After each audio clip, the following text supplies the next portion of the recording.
religion actually plays a big deal in what we do, in the beliefs on what we do. I think when we pass, because the ultimate question of most paranormal investigators, the ultimate question to get answered is, what's it like after you die? Okay. As long as we've been doing this, we've asked. We've never gotten an answer to it. And I don't think we're meant to know what it's like. Because if you knew without a doubt, if we were doing an investigation and all four of us were sitting in this room and Abraham Lincoln just come walking through the door and said, we're going to have a chat. He sits down and he chats with us.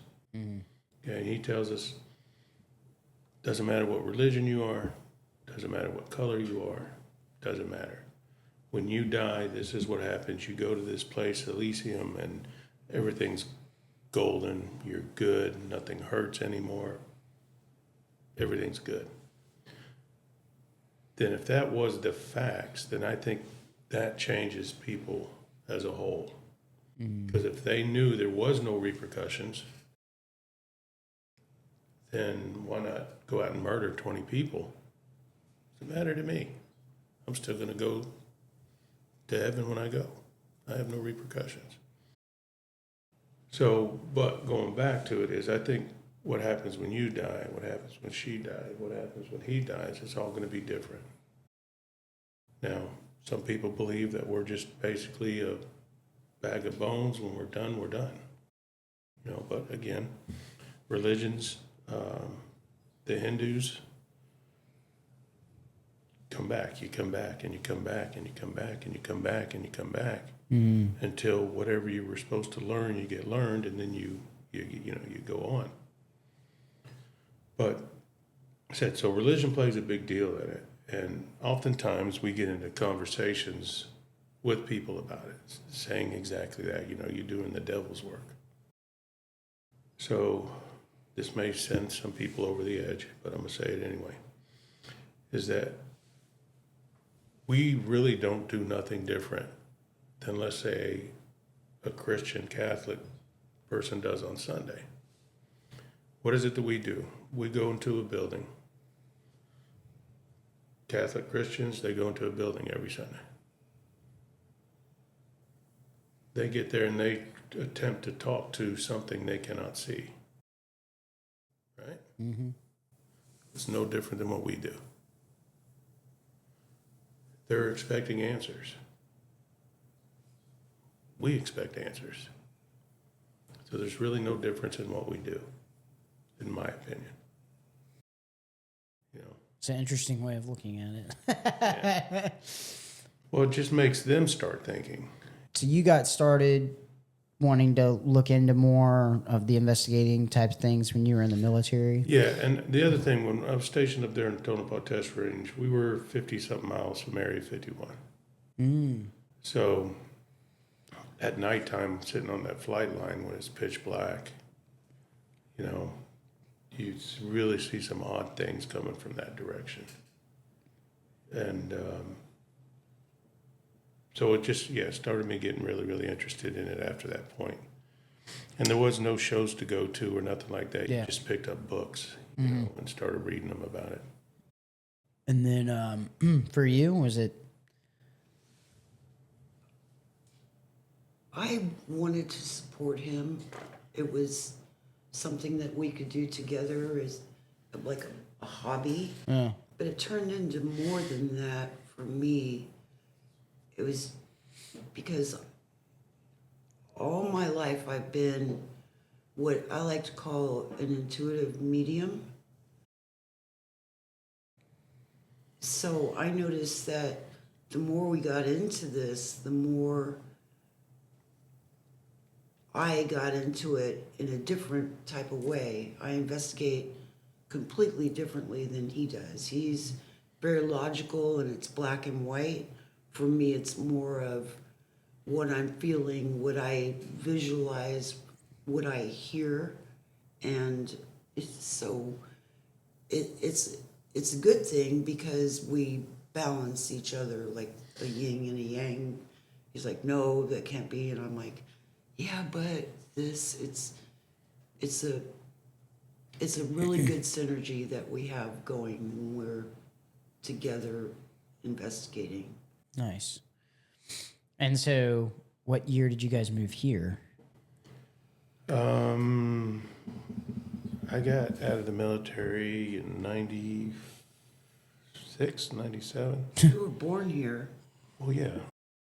didn't really move. Oh, okay. So Well- you grew up here? Well, Dad was in the Air Force, so we went around, but I was born in Port St. Joe.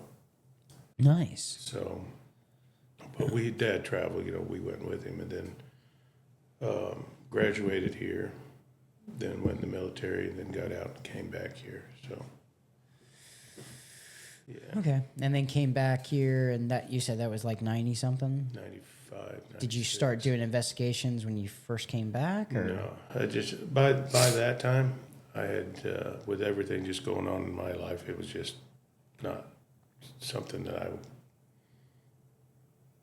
was even thinking about at that time. So about what year did you start back investigating and getting involved here in this area? In about 14 years, 15 maybe. Well, it was right then. Yeah, whenever the shows started first coming on, is where, and I would still pick up a book here and there and read something about it. But when the shows came on TV, and the interest started becoming more and more,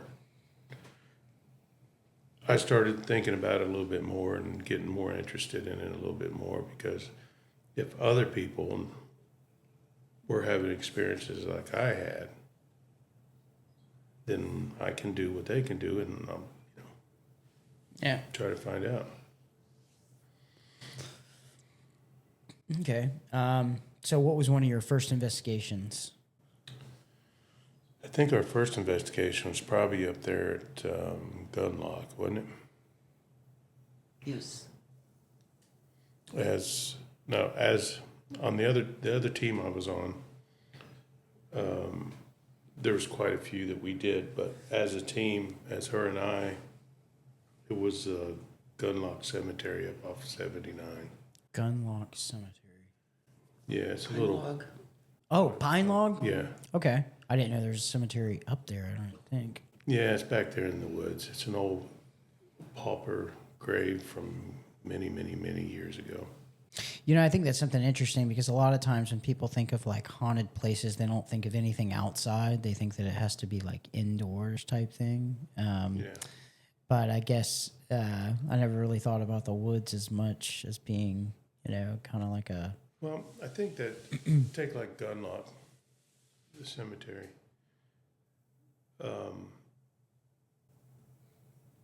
There is a family that owns the actual cemetery, and a lot of their relatives are there. There's, what would you say, 15 to 20 unmarked graves. 15 to 20 unmarked graves, so no names or anything. No names. So right now they just got PVC sticks sticking up where they are at, and they're awful close together, so it kind of makes it look like children because they're so close together. Yeah. So I think you really can't really find anything on the actual cemetery itself. But I think back in the day, way, way back in the day, one person buried somebody out there, and then somebody else did. Illegally. Somebody else did, and then It was somebody kind else of did. like, Oh, really? Yeah, like saying an old pauper's right, graveyard. and they went out there and they surveyed it with equipment, and that's how they wound up marking those graves. Because back when, was it yellow fever? Yellow fever. Yellow fever. Yeah. It killed a lot of people in this area. Well, all of this Yeah, Northwest Florida. We went. I've been to Savannah, and we stayed at the place. It was called the Marshall House, which is like dead center of historical Savannah. And I guess during yellow fever, that was used as a hospital. And the I guess part of yellow fever was around in the wintertime, and it was one of the coldest winters in the world, or one of the coldest winters that they had ever had. And they couldn't bury the bodies because the ground was too icy and frozen and all that. And so they actually put the children into the walls of the basement to help with insulation or something like that. I can't remember. I've heard some weird stuff. When we did the investigation there, it had something to do with they had put some of the bodies in the walls because there was nowhere to put them. And then I heard during like the Revolutionary War, Civil War, it was used as a hospital, and they did the same thing with body parts and limbs and stuff like that. It's kind of weird how they did stuff back in the day, but yeah, with the yellow fever, I heard like it killed a lot of kids. It was pretty devastating, yeah. And a lot of people didn't have the money to pay to have their family buried, so they just went out in the woods and dug a hole and stuck that them in was there. it. Yeah. So that place out there, it's pretty highly active, or? It has its days. So how does that work? Explain that. So I've heard little things like when it rains, and then full moons and stuff. Is there any validity to any of that, or? So There's no scientific proof that full moons have any effect. However, ask a police officer. They'll go, crime is higher. I like to investigate on a full moon. I just think that the energy is at a higher level. yeah, I But there's no scientific proof that a full moon makes a difference. What about water? Because water's like the other one, right? We have a good theory on that. We'll Yeah. talk about that. But thunderstorms too. Yeah. Yeah, that. well, it kind of makes sense with a thunderstorm, but like she's saying, I'm doubtful about the full moon thing. I Yeah. don't think the moon phase has anything to do with anything, but I think it puts you in a different state of mind. So that may be part of it, you know. But lightning for sure, when there's thunderstorms around the areas, if we're investigating, it's just like she was saying, that electric energy that's in the air can sometimes help. Because we kind of base these entities on they're just nothing but energy. Okay. And the thunderstorm energy, lightning energy can help charge them, so to speak. Yeah. Yeah. So there's that theory that I had read in a book or whatever that like, I guess like there's like a time lapse from the energy that's been locked into an area, right? Like, I don't know anything about this stuff, so you're gonna have to bear with me. But it's like you can have a room like this, and the amount of energy that goes into the room when somebody passes, if there's like a traumatic event, it's actually held in the structure itself. So you're talking about residual energy. Sure. I have no idea. So there's a theory out there called the stone tape theory. Okay. Back in Egyptian days, they would take clay pots and they would take their reeds from the Nile and they would brush them as they're speaking into these clay pots when they're still wet. Okay, so then they would dry. Now, I don't know, it's probably been 15, 20 years when they found these clay pots with these markings on. They just thought they were markings. Then they put one of those little record stylus pins, that follow the needle on the needles. And they played it, and there was actually voices on those clay pots. So the stone tape theory is basically something like that. So you have, say, take this room. There's a lot of porous things, the sheetrock and stuff. Who can absorb this energy. If somebody was to come in here and just start shooting, you know, I hate to say that, but there's a lot of negative energy that's going on right there, an energy period. So your surroundings can absorb some of that energy and hold it like a battery. Yeah. Yeah.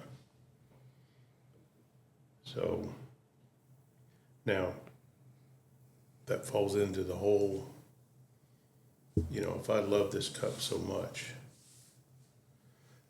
and this was my cup, I always use my cup. I was so attached to this cup. When I pass, my energy gets passed to this cup. So now the cup In becomes, theory. in theory, becomes haunted. You know. So, well, how is that? Well, we don't really know how that happens or why it happens. Or if you melt this down and turn it into bicycle wheels. Well, is that the reason why it seems like, you know, because I mean, I'll watch movies and stuff, and obviously you got to separate movies from whatever, but whenever someone comes in and starts like remodeling a house, or when someone starts to, we're going to tear the house down and rebuild on top of the property, it seems like you see more activity out of places and things of that nature. Correct. I know that you brought up Mariana. I grew up here in the fable of the Bellamy's, Bellamy Bridge, Bellamy Plantation. You guys went out there and investigated that.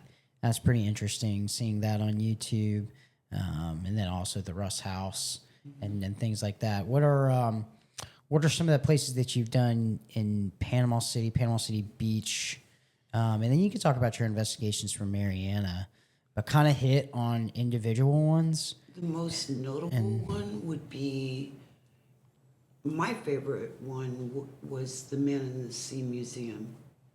Which, yeah, you said that, and I was like, oh my God, like, I've been in that museum before, and I was like, did something drastic happen at the museum? And you said no. No. So kind of explain why you wanted to do that and what you guys had seen. Well, I think basically, correct me if I'm wrong, but I think we started, there's two reasons why we wanted to go to the museum. Is one, because of the artifacts that were there. Again, we're going back to the stone tape theory. Maybe there's something attached to some of those objects in the museum. And We went to visit.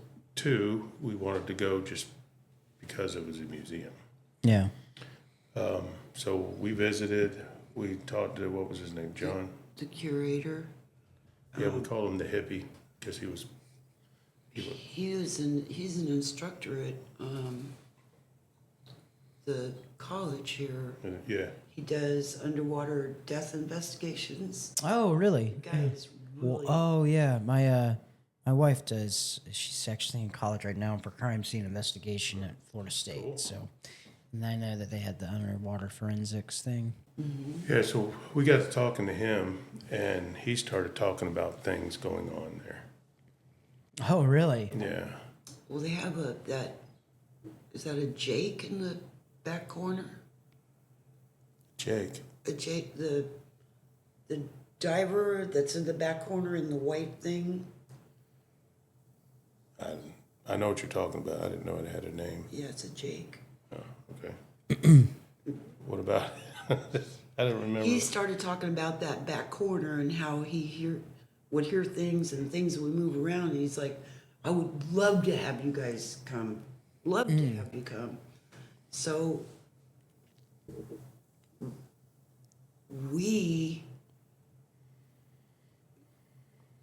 he just came and opened the door and just said, lock up when you're ready to go. And so at the time we had a larger team, and the amount of stuff we've gotten out of there is crazy. But the most interesting part of it was that we were using our equipment, and Tracy was walking around trying to figure out who this was we were communicating with.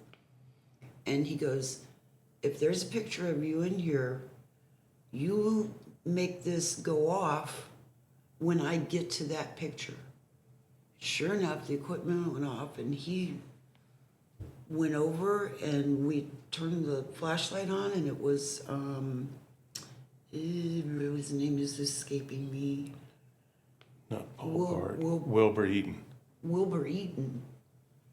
And so we have a like a voice box, the spirit box, and it would say over and over on some follow-up visits there, Wilbur Eaton, clear as a bell.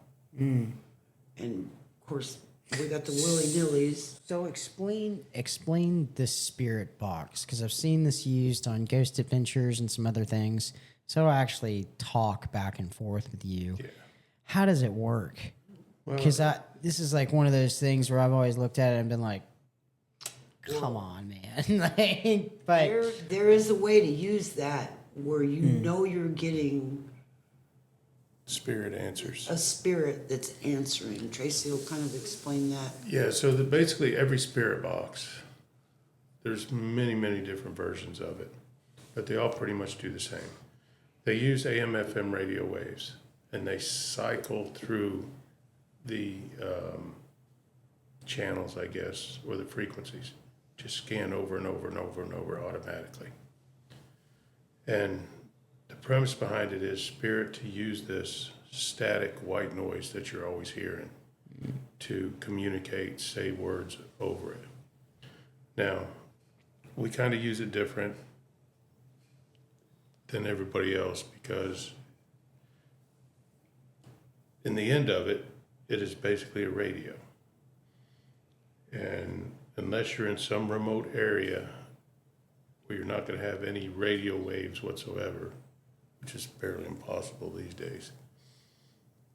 So when it scans, it's just gibberish that you're hearing little pieces of different radio stations and what they're talking about at the time.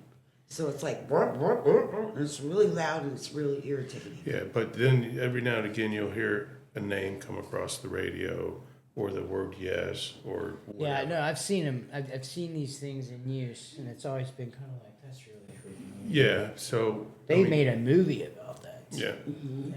So so when you're scanning through these channels, you'll hear a name every now and again, even if you don't ask questions.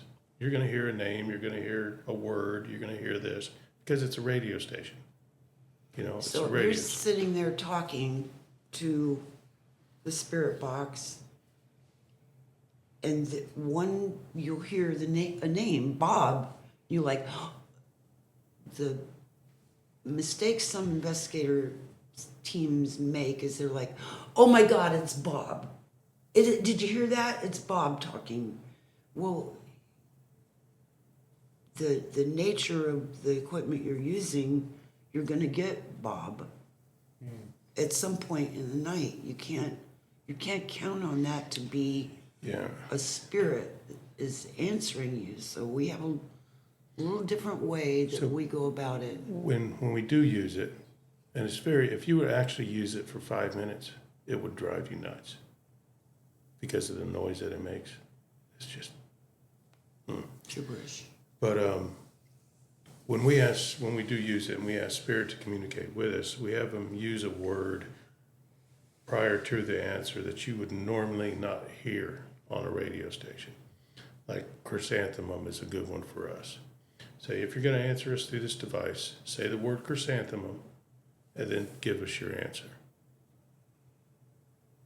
So we know that we have to listen for that word first, and then whatever comes after is the answer. I think it's only worked once. Well, I think we used it 3 or 4 times over there. And what about these? I've also seen on some of these shows where they actually have the stick figures that show up on the screen. So that's that XLR Yeah. Connect. How realistic are those? I don't. There's teams that swear by them, especially the ones on TV. They swear by them. Well, they're the ones that are using it and putting it out there to the public, so of course they swear by it. So- Now, there's, they're $1,100, $1,200. You could buy this at any ghost hunting store. But it uses the Connect from your Xbox. Puts out all the little pixels, then, whatever. But it's definitely not 100%, because if you have a chair sitting there, you're sitting here, you have a chair sitting there, then you have a plant behind you or a doorway that's, behind you. Yeah. It'll interpret those things As somebody because of the straight lines. ah, You know what I'm saying? So if you see a plant over here, it'll pick up the trunk of the plant as a figure because it's straight up and down. So there's a lot of false positives using it, okay. So we don't. So the Man in the Sea Museum, what was the most interesting thing that you found there? The actual name, because once he came through with the name, we did a little bit more research on the museum. And Wilbur was actually one of the original creators of the museum. And he was one of the original divers of Sea Lab 1, which is basically what the museum is based on. So Was the first ever time that they sent people to live under water. the ocean. I believe it was San Diego was the first Yeah, that's where the original Sea Lab was. original, the Sea Lab. And here's another thing, when we were using the spirit box, we asked what the name of the dolphin was. So you got to go back. Okay, go ahead. Because they had a dolphin that they had trained to bring tools from topside down to Sea Lab and bring them things. So go ahead, now you can. No, you finished because I lost my train of thought. All right, so we had asked, what's the name of the dolphins what was the name of the dolphin that would bring you your tools? And he said, Tuffy, come over the spirit box. Which we didn't know. We had no idea what the dolphin's name was. So we took it back to the museum curator, and he was blown away. He goes, I can't believe that you have all this stuff, because we brought him a CD full of evidence that we had gathered the first night. And he said, the thing of it is the spirit box, there was a lot of vulgar language that would just pop up, like F you and on and on and on. And so we took that clip, put it on the CD, and he's like, Wilbur Eaton had a foul mouth. That's all he did was cuss. It brings, when there's certain things happen with this stuff that really bring some validity to what's going on. And I said, he showed us a picture of the dolphin, and underneath it had the tag, this is Tuffy, At the time when we did the museum, I was working at the Holiday Inn in town, and they were going to do the Navy ball there. And there was two guys, older gentlemen, that were looking at some of the rooms, because they had rooms there to stay after the ball. And I got to talking to them, we talked about the dive museum, and this is after we investigated. And I asked them if they knew Wilbur Eaton. And one of the guys knew Wilbur Eaton. Like knew him? Knew him. Yeah, knew him personally. And so this wasn't that long ago. Wait. No, not at all. No, he passed. In the 80s, late 80s. Yeah. Yeah, late 80s. Late 80s, early 90s. Did he have a foul mouth? So, and see, I didn't bring that up. Yeah. So I said, yeah, I've heard some stories about Wilbur in the museum. He goes, yeah, that was his baby, this, that, and the other. And they started talking about him. Said, yeah, just out of the blues, it's like he had Tourette's. He would just start cussing out of the blue and F this, F that. And I told him nothing about us going to the museum and investigating. Wow. And so he's telling me this, you know. I'm like, holy crap. So the type of person that he was, and you're going, that matches up with our investigation. To the T. It's nice that you get that validation after the fact, you know, because we try not to know a lot about a property we're going to before we go. Like to kind of go in a little bit cold and then go back and research what we're see if it matches up with what we've gotten.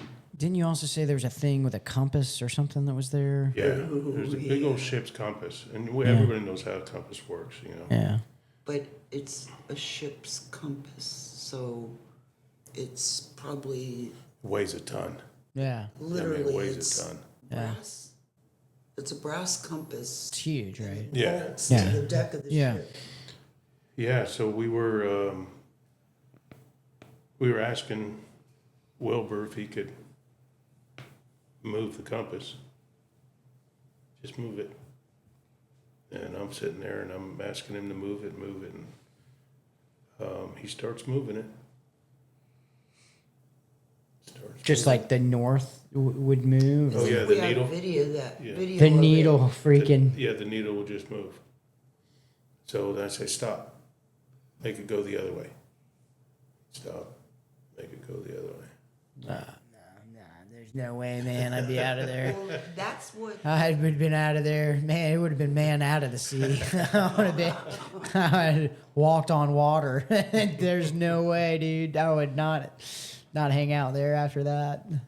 It was the curator told us that you cannot move that magnet like that. You can't put a magnet on the side and have it turn. And we were just filming it with a flashlight. Oh, because there's a dome, glass dome on the top. And he goes, I can't believe that. I just don't believe that.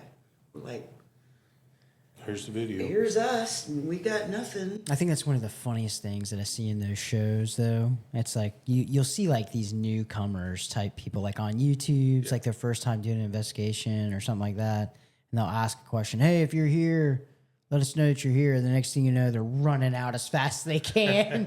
Equipment's flying everywhere, and I'm like, man, dude, people freak out like the first time something like that happens. How do you keep your calm when something like that? I mean, I'm sure you're used to it now, but I mean, there has to be some sort of adrenaline that kind of hits you when it's like, oh God, like this is actually happening. Every investigation we go to, whether we've been to this location 100 times or if it's our first time, for me, I'm excited every time we go. Yeah. Okay. There's so much unknowns about this field and the paranormal field that you really don't know what you're going to get into when you get there, whether you go there the first time or the 100th time. Yeah. You know, so there's always an excitement to it. And because of that, I put myself on guard, kind of, because I've seen the good and I've seen the bad of the paranormal, what it can do to people when it's not good. So you have to protect yourself a little bit. And it kind of is an adrenaline rush, like you were saying. It really and truly is. But because we've been doing this so long, we know that we got to calm down, got to relax, because this is going to go into the dark side of the paranormal a little bit. If there is an entity out there at this location that you're going to, and it's a not so nice kind of person, they will draw off whatever energy you have, whether it be good or bad. Okay. Especially fear. Oh yeah. If you're fearful, is that like a? Yeah. Oh, so yeah. I've seen like that's got to be a. It's kind of like a dog. If you act like you're scared towards a dog, Kinda, it'll yeah. like bite, and then Kinda. say And- that they'll use you or. And when we see it, when we're doing investigations, like I said, we're kind of protected. We're in a certain mindset. We know what the signs to look for. Like if you start sitting there and you're doing an investigation and you start thinking about things that you've never thought of before in your life, you know, and you start having a reaction to something that you would never react to before, it's a good indication that something's going on that shouldn't be going on. So you have to know yourself enough to take yourself out of the picture. Get away from it, get outside, and until you get back to a normal state. When we have guests that come to our investigations, and when we invite you, you know, next time we go on to one, you're more than welcome to come. Appreciate the invite. I don't know if I'll go. But It's I not do as bad as you appreciate think. the invite. It's not as bad as you think. I'm one of those fearful ones, man. What are you talking about? That's all right. We'll get through it. But we tell everybody, listen, nobody knows you like you. Yeah. Nobody knows you if you start feeling not the way you should be feeling. Okay? We tell them all, if that's how it gets, you got to tell somebody. Tell somebody. Tell one of us. They start getting sick to their stomach or dizzy or just the fear of God gets in them. Yeah. Now, It just like total panic attack. We've had some have some panic attacks. I mean, just literally break down Just and lose cry and I think there's a lot that plays into that because if you're a new investigator, Probably the overwhelming feeling of right, yeah. and what's going on in their head at the time when they arrive to this location to join one of our investigations, are they in the mindset that They're amped up pretty much. yeah, that is there going to be a chance that I'm going to get dragged down to the basement somewhere by some ghost, you know? Yeah. So with that, I mean, we've had it happen at the caverns. We've had it happen at the Rush House. These are the most peaceful places that we visited, you know. But it's their mindset that they're in. So they start getting anxious. And if a meter goes off or if they hear something in the other room, then that anxiety starts going up more and more and more. Then they just can't control it anymore. If it's like a girl and they don't realize it, but they move their head and their hair touches their arm. We had one recently that just came on court. Something touched me, and I'm like, Yeah, your hair. well, they don't put the together, and they just start like just losing their mind, and you're like, we don't ask a ghost or an entity to put their hands on us. Yeah. We don't ask them to speak through us or Yeah, that's channel weird. it through us. We don't invite that. We do everything in our power to protect ourselves, not have something follow us home. Yeah. Yeah, and we try to explain this to everybody. We Yeah. don't provoke. We don't sit there. Yeah, We're not man, some of those shows, Zach these guys will Bagans. get up. No, Oh, yeah. We don't do that. Well, it's again, if we go back to the shows, you know, it's because of Zach Bagans and the TAPS team and a couple of the other ones out there. It was good for the paranormal to get us into these places. However, some of them, in my opinion, it's just my opinion. I'm sure Zach's a nice guy. Yeah. I'm sure he is. Yeah. But- Ratings. Huh? Ratings. Yeah, that's all it is. I demand you to show yourself right now. Not to say. And I've got to say, Zach has probably got to be the most possessed person in the world. Really? Well, it seems like every other investigation he goes on, he gets him possessed by something. Yeah. And In his mind. In his mind. yeah. I mean, we've been since, 14, 15 years now. None of us have been possessed. Yeah, the whole possession thing is kind of like where I because that's that whole going into the Bible thing. If I don't mess with it, I don't have to worry about it. That's kind of like my, if I never play with ghosts, I don't have to worry about the repercussions type thing. But I've been, so I used to clean carpet. My dad had, he's general manager of a local carpet cleaning company, and I started working there after high school. And it's kind of funny because I think, especially if you are a believer, if you're, a Christian, I think you do get those feelings every once in a while where you're somewhere you shouldn't be.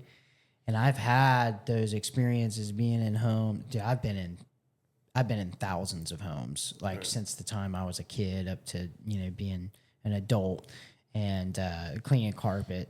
And I've been in thousands of apartments in all the different complexes throughout Bay County. And you're always by yourself normally whenever and I've been some places before and I've been extremely just like felt like I'm being watched and there's something in here with me and it's an empty apartment. See, that's I think everybody has an intuitive side to them. Some people I think are more sensitive than others though. Absolutely. Because I've been places with other people before, and I've been like, dude, something doesn't feel right. Like I just feel, and then they're just like, what is wrong with you? And I'm like, oh man, there's just something not right. And it's, it's like I gotta get out of here. It's like meeting a new person. You instinctively know that second that you shake hands that you like them or you don't. Mm-hmm. That's your intuition telling you that there's something that's not quite jiving. Exactly. Yeah. Or you've met people that you instantly like. Yeah.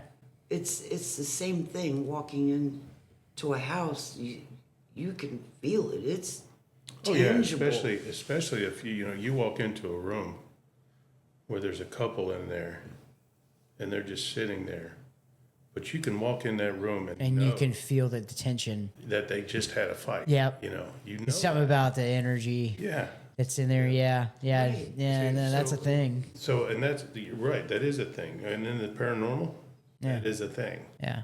Because you can walk in some rooms and go, something's not jiving with this. Something happened here. I don't know what. So going back into that, cleaning carpet, I had an opportunity to kind of go to some different types of trainings. I used to post-mortem cleanup.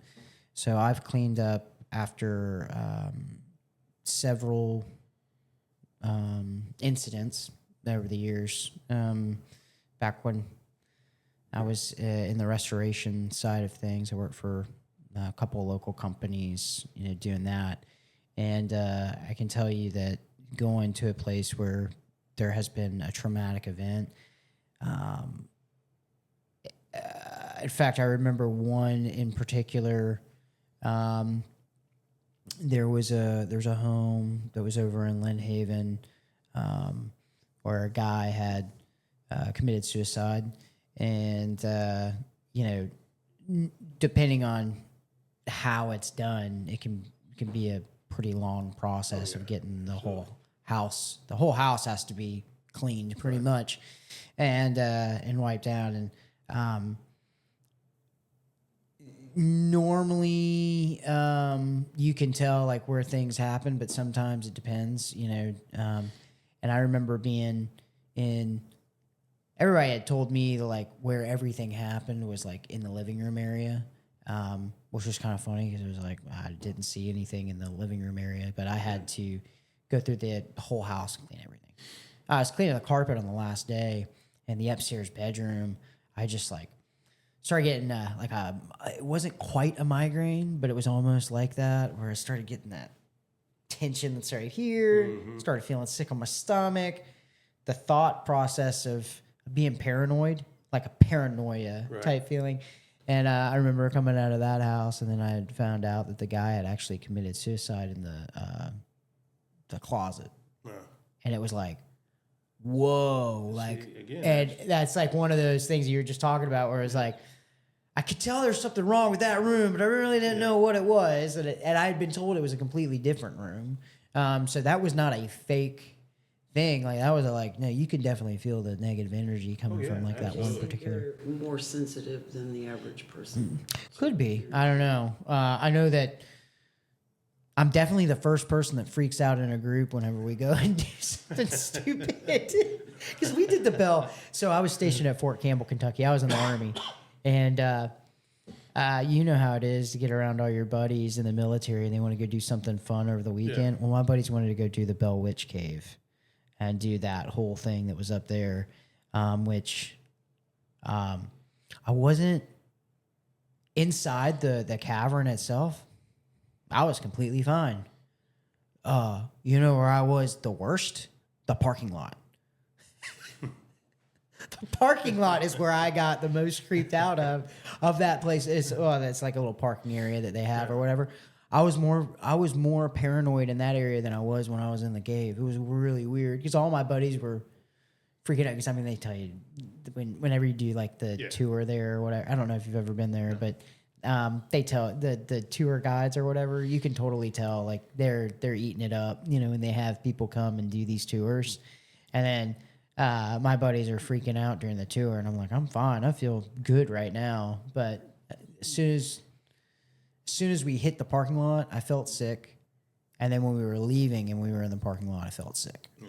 When I was in the cave, I didn't feel. Well, I said that you may be a little bit more in tune to things. Energy.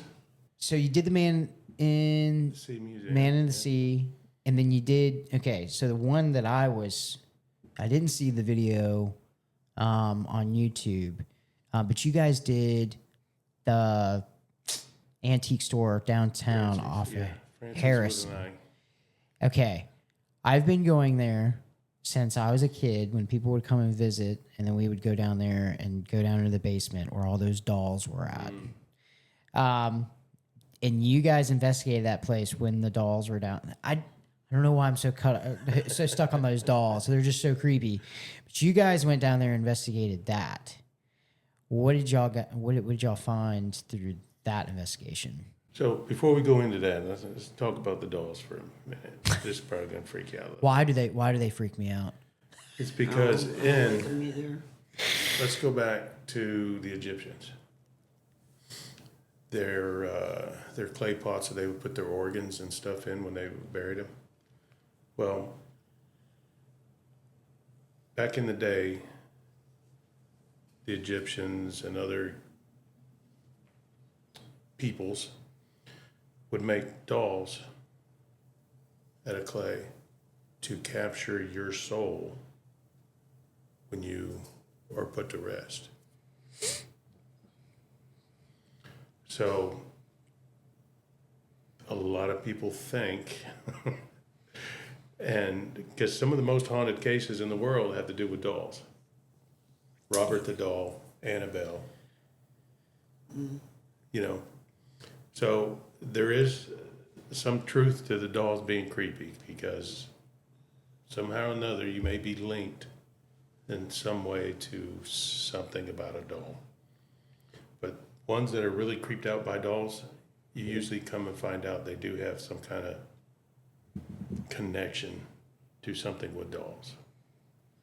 But I just want to put that in there. There was times in the ages where people made dolls to hold your soul when you passed.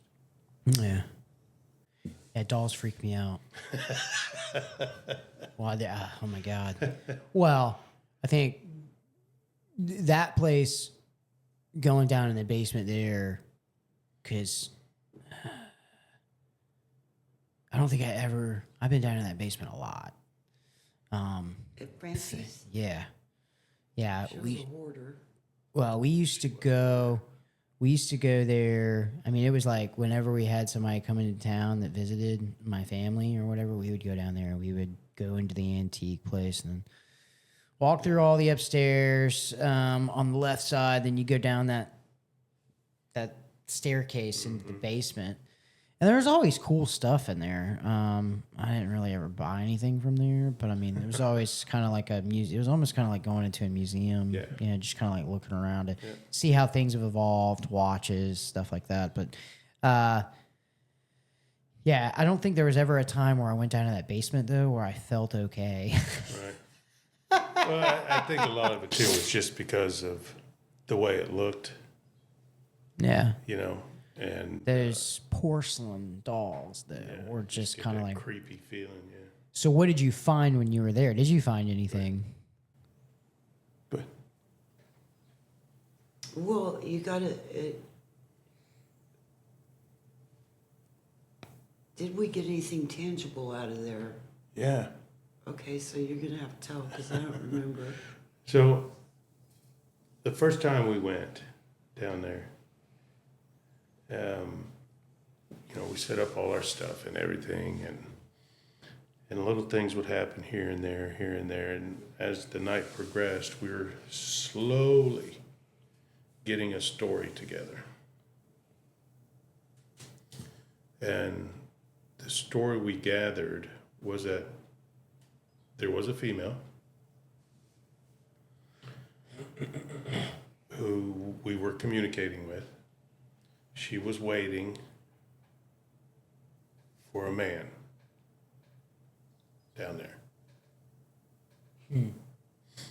And we found out other things is that, like we told you before, that all those basements on that side, all the way down to the theater, were all connected at one time. Yeah. You could walk from one to the other. And so it was a female waiting for a guy. What else? But anyway. So when we were down there, we had things, remember, things were thrown. What was it that was thrown? There was something of importance. Yeah, I mean, I can go back and watch the. Well, I looked for the video. I don't think I saw it. Because that may have been so early in the game, it wasn't. I'd have to see if I got that footage anywhere. Well, our website changed, so I'm in the process of rebuilding it, putting everything back on it. And you guys said you did Capstone? Yeah. Yeah. So Capstone's a new place. What is it now? It's a spiritual and metaphysical center, which used to be a church on Beck Avenue. So what's the significance? Why did you guys investigate that particular place? Well, the place is, they say, always has things noises or a lot of shadow figures in there. People see something out of their peripheral, or they hear voices. And at one time, the woman that ran the Capstone house, Gladys, that she put her heart into that building, and eventually she passed on. But they say now that they hear or see Gladys, and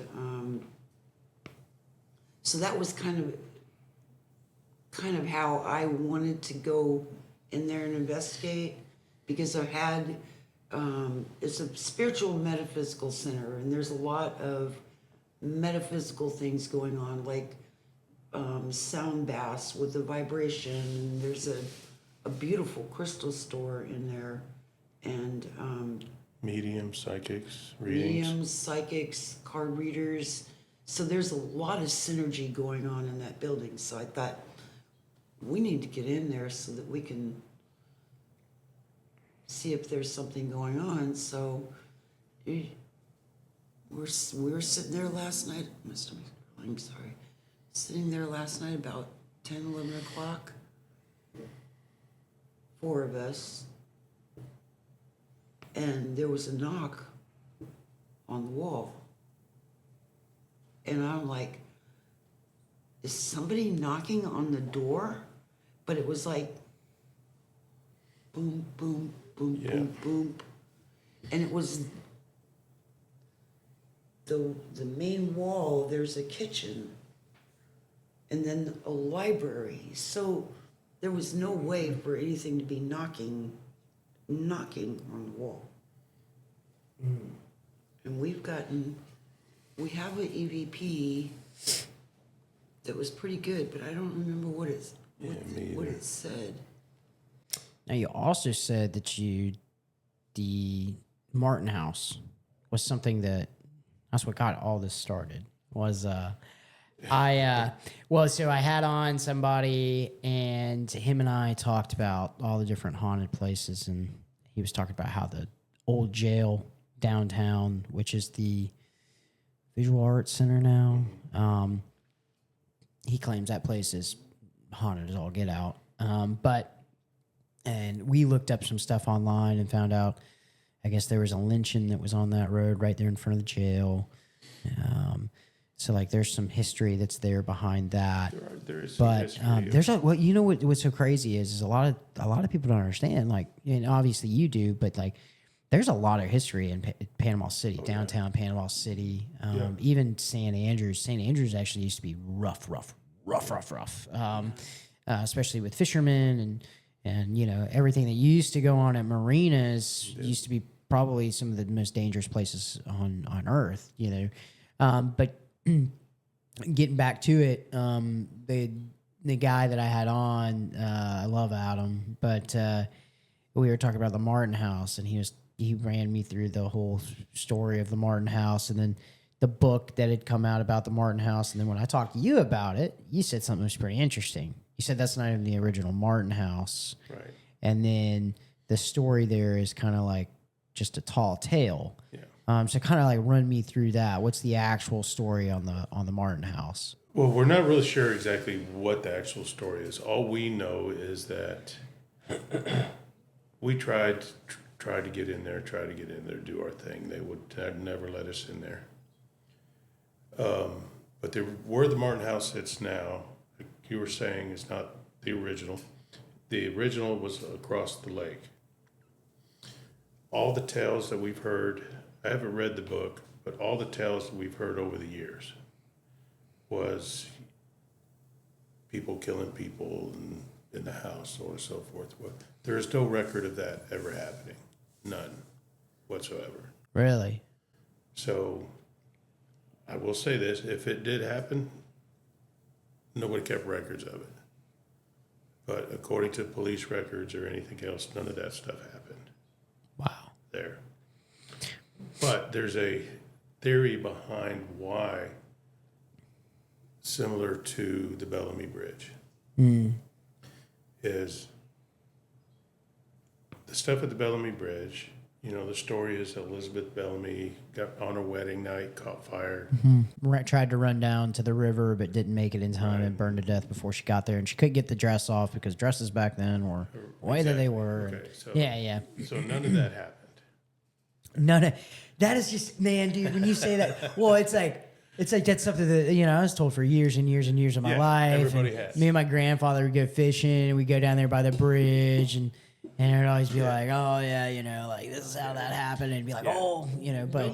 We are friends with Dale Cox, who is the historian in Mariana, and he is he's written, I believe, a book on the Bellamy Bridge. And we did a video with him. But, yeah, none of that. Yeah, none of that happened. She died of yellow fever. And her baby Okay, didn't know that. shortly after. She is actually, you can only get to the Bellamy Bridge down the Heritage Trail, but on the other side of the river is where her grave is. Yeah. Yeah, so she died of yellow fever. Then her baby died. The only tragic part of that whole Bellamy story is Mr. Bellamy, after she passed, he just couldn't take it. He couldn't, after the baby passed and she passed. Now, this is a true story, is that he went down to the river and committed suicide at the river. So that's the only True part story of the Bellamy Bridge. It's like the Russ House. The folklore is that Mr. Russ committed suicide. Committed suicide in the Russ House, but that's not true. He went through the Depression and went downtown and committed suicide down there. He actually had a girlfriend, and he was at the girlfriend's house when he committed suicide. So, but going back to the Bellamy Bridge and the Martin House, Thought forms is a thought form. Now, you hear that people are trying to manifest wealth and manifest whatever by saying it over and over and over again. Believing it's going to happen, it's going to happen, right? So I think over the years, with the Martin House, Bellamy Bridge, and some of these other famous hauntings in the world, that there are spirits there, but they're considered these thought forms. back in the early, I mean, we're talking BC, monks would create these thought forms to do their chores. So I believe that there could be Elizabeth the Bellamy up there at the Bellamy Bridge, but it's something that we as a culture have created over the years. We have created this energy.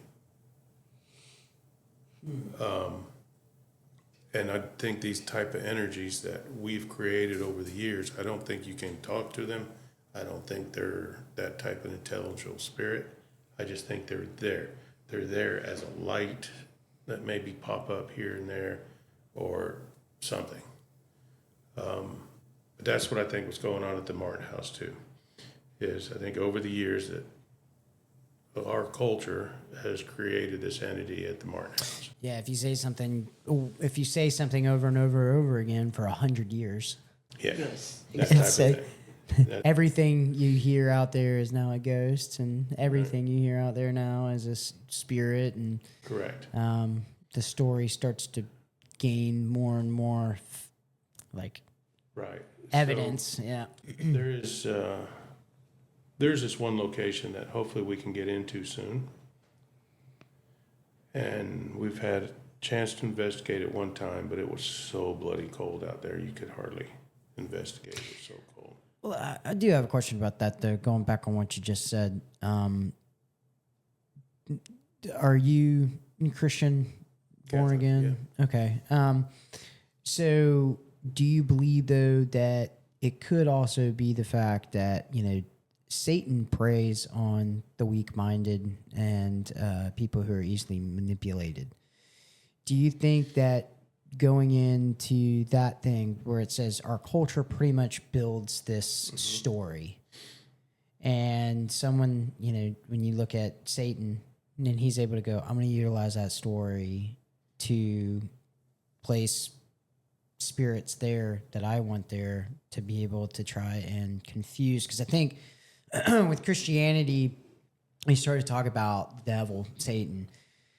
He wants to confuse Christians as much as he can, and confuse Christians, but also confuse people that are non-believers who aren't strong yet in their faith.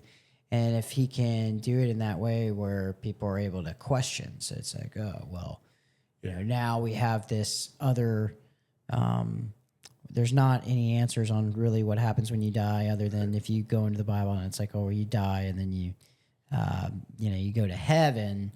But really, I think you might be onto something with it. It might be a little bit more complex than that. Oh, yeah. And so, but if you get somebody to start questioning that, and then it makes it easier for Satan to kind of control those people, and confuse them to where they'll never come to that place with God. So you're exactly right. And it doesn't necessarily have to be the devil. It could happen in regular life. So say you have this belief system in your head that's been, when you were growing up, this is how it was, this is how it's going to be, so on and so forth. Mm-hmm. You have this in your mind. So because it's in your mind and this is what you know, you're kind of blocking everything else out. Okay? Yeah. Then now you have a scenario, something's happened to you now, to where you're starting to question what you were brought up to believe. Mm-hmm. So now your mind starts opening up to other possibilities. Now, your mind starts confusing. You get confused about, this is what I believe in. Yeah, but I just saw this. Mm-hmm. So now your brain gets a little confused about what is what, and you're absolutely right. Now your brain is open. Mm-hmm. So you start getting these other things going, well, wait a minute, this keeps happening. Maybe this is how it's supposed to be. It's like a gateway drug. Yeah, exactly. So now you see all this stuff happening. So this is the way it's supposed to be because I'm visibly seeing this. I'm physically hearing this, physically hearing this. But what is this over here making you see? What are these things making you hear this? What are making you see this? So now you start questioning shit. Now you opened your brain up to something possibly demonic or evil to get in there. It's like the Ouija board and all the stigmatism We'll get into about that. that. Yeah. When you don't know what you're doing, and meaning like a younger person or somebody that's just messing around with a Ouija board, you are asking. You are playing with something that you don't. You are asking. Playing with something that's not of this world. Right. But Yeah. more so, you've just asked something that you don't even know what it is, to use you as a conduit to move that pleasure. So you've just invited something, you have no idea what you're dealing with. You don't have the understanding of seeing when things start going bad. If you invite that into you, and pretty soon you're starting to get sick a lot. You don't feel good. You start having this really negative attitude, and everything is, you know. That's where it gets a little bit dangerous in the paranormal world, when people are going, "Oh yeah, touch me. Oh yeah, speak through me. Oh." If you don't protect yourself, and you don't have faith, no matter what it is, if you're a Catholic, a Christian, whatever, if you don't have that mental strength to understand that what you might be dealing with is not so good, you're in trouble. You're in a lot of trouble. And that's why a lot of people don't play with an Ouija board. You know, I think that, I mean, if somebody said, "Come on, Susan, sit down, let's do this," you know, in a methodical way, and don't invite this, you know, do something to protect yourself beforehand, you're opening yourself up to Absolutely. And something really ugly, and you don't even know it's happening to you, because it's gradual over a period of time. And we are very, very, very careful about how we investigate, how we protect ourselves. Every public investigation where we have people come and investigate with us, we do a protection thing, and I teach them how to protect themselves, and I'll try to put the fear of God in them, but I don't want it to be a bad experience. I want somebody to be able to go with us and learn and be open-minded, and not feel like, you know, something possessed me, because we don't seek that. We don't acknowledge it. We don't want that to be a part of how we go about our investigations. So let me ask that actually. What is the main objective for your investigations? Do you have like a checklist of things that you want to see for it to be a successful investigation? Like, have to get something on audio, have to get something visual, have to get something, you know what I'm saying? For it to be... Well, for me anyway, we're at a point in this, in our group, for me, again, I'm at a point to where when I first started, I needed to have that proof. Yeah. Okay. I don't necessarily need that proof anymore, because I've seen it, I've heard it, I've smelled it, I've spoken to them, so I know they're there. So I don't need that. I don't need that anymore. For me, it's now getting to a point to go, okay, so I know they're there. So let's find out now why they're there.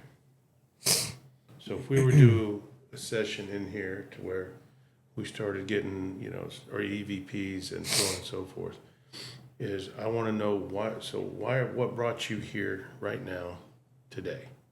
Why are you here? And tomorrow, where are you going to be tomorrow? And where were you yesterday?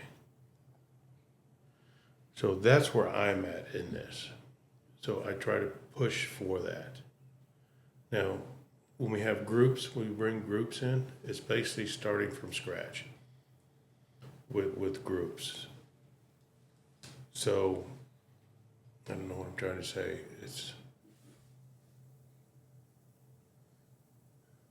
You're not really trying to fulfill a checklist to see what's a successful investigation versus others. You're pretty much. Now, we will take, into consideration the location, if we've been there before, any kind of weather anomalies that might be going on. Mm-hmm. If we have guests, what type of people they are. Because believe it or not, a lot of that plays into your investigation. If you have a room full of nothing but skeptics who don't believe in nothing, it doesn't matter what you're getting, you didn't get anything. Prove it to me type of group.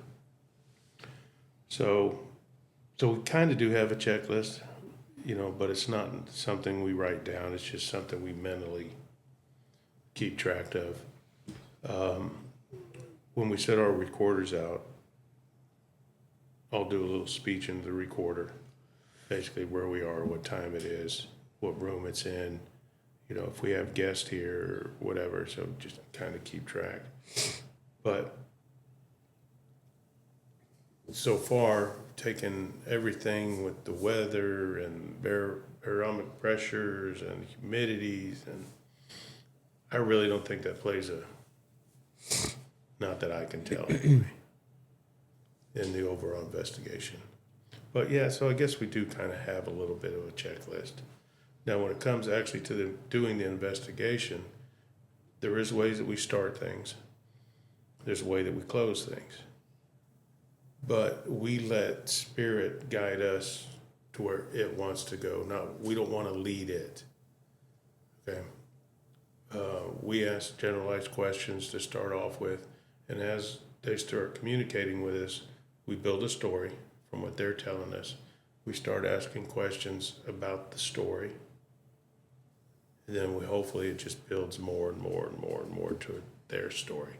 Mm-hmm. So I would much rather do that than if we speak with somebody new, especially learning more about them, their life, what they went through, than proving that they actually exist. You know what I mean? Yeah. There's times when we go to investigations where ND, the other member of our team, her and D work so good together because they both have this gift, I guess. And they can see things that I can't. Okay? But I can know things that they don't know. Even though we may be talking to the same person, they present themselves to them differently than they do me. So everybody has their own experiences with however they're. Yeah. So talk about the name drop a little bit. You guys are in the know with, was it the Annabelle? So we do know Johnny Zaffis. Johnny Zaffis, now, there's many versions of the Annabelle doll out there. Yeah. Okay. Now, Mr. Zaffis, Ziggity, he has the original Annabelle doll. Okay. But the Conjuring House, Andrea Perrin. Where is that? Rhode Island? So that's up north. Yeah. Yeah. Have you guys been there? No. I was waiting. I was like, you guys been there? Because, it's when we're very, very good friends with Andrea. She was the real life daughter that this whole thing happened to. The older daughter that lived in that farmhouse. Yeah. And how did you guys meet her? How did you guys come to know her? I was part of a radio show back in the day when we first started all this. Oh, yeah? An internet radio show, yeah. And we had her on as a guest, and we just got to know her from then. You know, went and saw her once, twice. You So know. what's the story of that again? So the Conjuring House is basically they moved to this farmhouse, and I've never seen any of the movies. no, My wife will sit there and chomp down on popcorn and watch that stuff. I go in my office and I just put on earphones and I'll read. Like, I do not. So when it comes to off topic, well, I'll get back to it. It's like during Halloween and stuff like that, I'm like, monsters I can do, vampires, werewolves, whatever. Yeah, I could do that. Anything having to do with demonic possessions, anything having to do with the Catholic Church, exorcisms, anything like that, they're out. I do not watch that stuff because I just, I'm a baby. Yeah, I can't do it. I could do blood guts all day long. right. But man, when it comes to that kind of stuff, so the Annabelle, my wife tries to tell me about, Conjuring. Oh yeah, after the Conjuring 2, I couldn't watch any more of it. I'm like, I've never seen any of them, so. Right. So they're actually not bad, but the first Conjuring movie with the parents, Andrew will flat out tell you, a lot of that stuff was made for the TV, Oh yeah. for the movies, So But there's some truth to it. there's a lot of truth to it. At the end of the Conjuring, Andrea's mom. So it's about a possessed doll, right, or something like that? No, the original Conjuring. Oh, I don't. So the original Conjuring was at the farmhouse. I think the Conjuring 2. Was about Annabelle. No, there's an actual movie about Annabelle, Okay. and that's another one of those stories that. So, how can I explain the Annabelle? So, John Zaffis, he's the nephew of Ed and Lorraine Warren. They were the ones for. That investigated the farmhouse. That I thought they farmhouse. were the one that did Amityville Horror. Yes, right? they were. They did the Yeah, Amityville. they did Amityville Horror. Oh, okay. They did one of the. Yeah, the Warrens. Yeah, Because they're not alive anymore either, are No. they? Yeah. no, she just recently passed away. Yeah, She was the last really one. recent. Ed and Lorraine. Yeah, I remember that. But they were involved in some of the biggest Possession possession paranormal cases. One that stands out is that one, the Eatonfield case over in England, where that child got possessed by that old man. Then they had that one, I don't remember the name of it, but where a young man, early 20s, late teens, early 20s, got possessed and killed a whole bunch of people. That was the first time ever that, and Ed and Lorraine went into court, went on the stand to testify in this young man's behalf that he was actually possessed when he did this, so he wasn't guilty. Where they actually used the reason of possession for his defense. Did it work? No, it didn't. It really didn't.